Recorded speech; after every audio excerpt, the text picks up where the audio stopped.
Hello, this is Afroscope. If this is your first time on our channel, welcome. And if you're returning, welcome back and thank you very much. We thank you so much for your wonderful support during our recent series on How Europe Underdeveloped Africa by Walter Rodney. For those who are joining us for the first time, if you haven't yet listened to that audiobook, it's a must listen, and here's why. In How Europe Underdeveloped Africa, Rodney argues that the European powers, through centuries of slave trade, colonial rule, control of African resources and economies, and unequal markets, not only exploited Africa, but helped create its underdevelopment.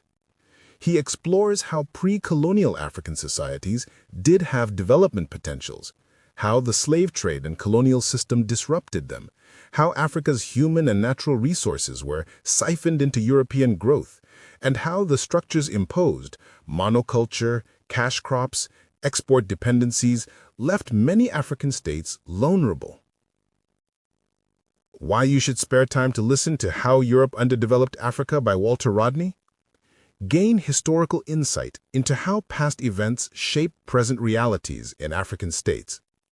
Build a stronger foundation to understand issues such as dependency, economic structures, trade imbalances, power dynamics, not just in Africa, but globally. Acquire knowledge that helps challenge simplistic narratives and encourages critical thinking about global justice, development, and Africa's place in the world.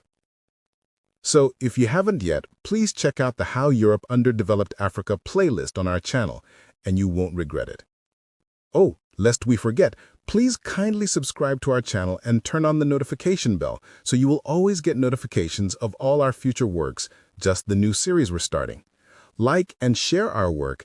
That way, the quality will circulate and reach others. We equally need the right information, which ultimately leads to emancipation and subsequent freedom of Africa, which in turn helps us to create a better Africa that suits and favors Africans entirely. Moving on, we are delighted to begin our next series on The State of Africa, A History of the Continent Since Independence by Martin Meredith. Martin Meredith presents a monumental account of Africa's post-colonial era, covering roughly from the mid-1950s to the early 2000s. He recounts the excitement of independence, the rise of nationalist leaders, the promise of new nation-states, but also the massive challenges, colonial legacies, artificial borders, ethnic tensions, resource curses, dictatorships, civil wars, famine, AIDS, and the struggle for democracy and development. Meredith's narrative is unflinching. He shows how power often corrupted, how hopes were often dashed, and how in some places the path towards democracy and growth emerged. He provides a rich factual accounts, country by country, era by era, but also asks the tough questions of what went wrong and what might be done. We warmly invite you to join us in this new series, to listen deeply, reflect thoughtfully, and engage with the story of Africa in all its complexity. For all of you who love Africa, love truth, and want to see the continent succeed, you'll find this series rewarding and fulfilling. Please do not forget to drop your thoughts regarding your insights, thoughts, and views in the comments sections of each chapter. We will be pinning insightful comments randomly in the comments section as a way of showing our appreciation for your comments and engagements. Let's embark on this journey together, one chapter at a time, as it is indeed our time to fix Africa, one step at a time.